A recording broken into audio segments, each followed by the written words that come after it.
एक ऐसा शाही महल जो आज खंडहर में तब्दील हो गया है, जहां भूत के डर से फिल्म की शूटिंग के लिए आई श्रद्धा कपूर को भी यहां बांधने पड़े थे बाल।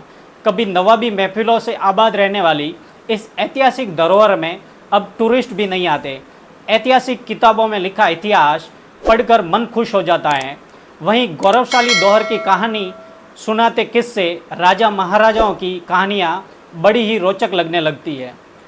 वहीं इन ऐतिहासिक पन्नों को पढ़ते पलटते जब हम सच में ऐतिहासिक स्थलों पर पहुंच जाएं, तो उनकी एक तस्वीर हकीकत सी लगने लगती है। ऐतिहासिक धरोहर को देखने और इतिहास को पसंद करने वाले लोग तो उन्हें बारीकी से समझते देखते हुए उनमें सदियां जी लेते हैं। आज हम आपको ले जा रहे हैं भोपाल की एक ऐसी ऐतिहासिक धरोहर में, जहां आज भले ही खंडहर में तब्दील हो गई हो, लेकिन इन खंडहर में कभी शाही अंदाज दिखा करता था। कभी नवाबी महफिलों से आबाद रहने वाला भोपाल का ताजमहल आज खंडहर की शक्ल ले चुका है। अब यहाँ टूरिस्ट भी नहीं आते। आलम यह है कि बॉलीवुड एक्ट्रेस श्रद्धा कपूर, राजकुमार राव, अपार शक्ति खुराना के साथ पंकज त्रिपाठी के जब ताजमहल में एंट्री ली, तो अंदर जाने से पहले उन्हें लंबे बालों का जोड़ा बांधकर ही महल के खंडहर में जाने की परमिशन मिली थी। आप भी जान ले मुगल वास्तुकला की एक अद्भुत मिसाल भोपाल के ताजमहल की ऐतिहासिक रोचक गाथा और वर्तमान का हाल मंजर। नवाब शाहजहां बेगम ने बनवाया था 120 कमरों का ताजमहल।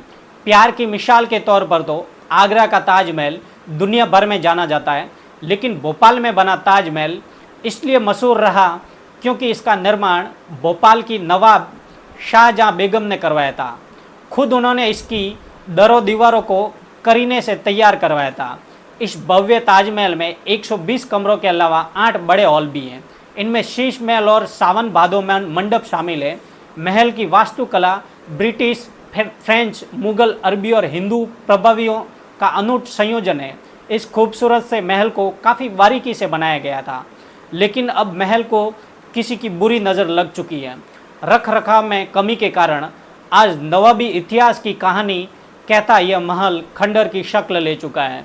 अपनी खूबसूरती के साथ अब भोपाल की ये ऐतिहासिक इमारत अपनी पहचान भी खोती जा रही है। एएसआई के अधिकारी भी इस मामले पर कुछ भी नहीं कहना चाहते। आज लोग कहते हैं ये ताजमहल भूतों के साए में रहता है। आपको बता दें कि भोपाल की इस ताजमहल में कभी राजकुमार राव और श्रद्धा कपूर की फिल्में स्त्री और स्त्री 2 की शूटिंग हो चुकी है। इस दौरान एक इंटरव्यू में श्रद्धा कपूर ने कहा था कि उन्हें ताजमहल की शूटिंग करते वक्त बड़ा मज़ा आया था। उन्होंने बताया कि शूटिंग की परमिशन इसी शर्त पर मिली थी कि रात में कोई भी यहाँ अकेला नहीं घूमेगा, न ही कोई परफ्यूम लगाएगा और न ही श्रद्धा कपूर अपने बाल खोल कर रखेगी, क्योंकि यहाँ रात के साय में असर है, यानी रात में यहाँ रूह घूमती है। हालांकि इन बातों में कितनी सच्चाई है ये तो नहीं पता, लेकिन श्रद्धा कपूर और पूरी टीम की ये शर्त माननी पड़ी थी। भोपाल स्थित ताजमहल का निर्माण बेगम के निवास के रूप में किया गया था। इसकी लागत उस वक्त 3 लाख रुपए थी। यह 13 साल में बनकर तैयार हुआ था। सन 1871 से लेकर 84 तक उस समय के सबसे बड़े महलों में से एक था। इस महल की शुरुआती नाम राजमहल था, लेकिन भोपाल के बर्तानिया अध्यक्ष ने इसकी वास्तुकला से प्रभावित होकर इसका नाम ताजमहल रखने का सुझाव दिया था। भोपाल की बेगम ने उनके इस प्रस्ताव को स्वीकार करते हुए इसका नाम ताजमहल रख दिया। बेगम ने इस ताजमहल का निर्माण पूरे होने पर 3 साल तक चलने वाले जश्न को जश्न-ए-ताजमहल का नाम दिया था। आज ये ताजमहल पूरी तरह से वीरान और बंद पड़ा है। यहाँ कोई नहीं जाता। यही नहीं, हिंदुस्तान में ऐसे कई महल और किले हैं जो हिंदुस्तान की धरोहर और वो रख रखाव के अभाव में बंद पड़े हैं और वीरान पड़े हैं।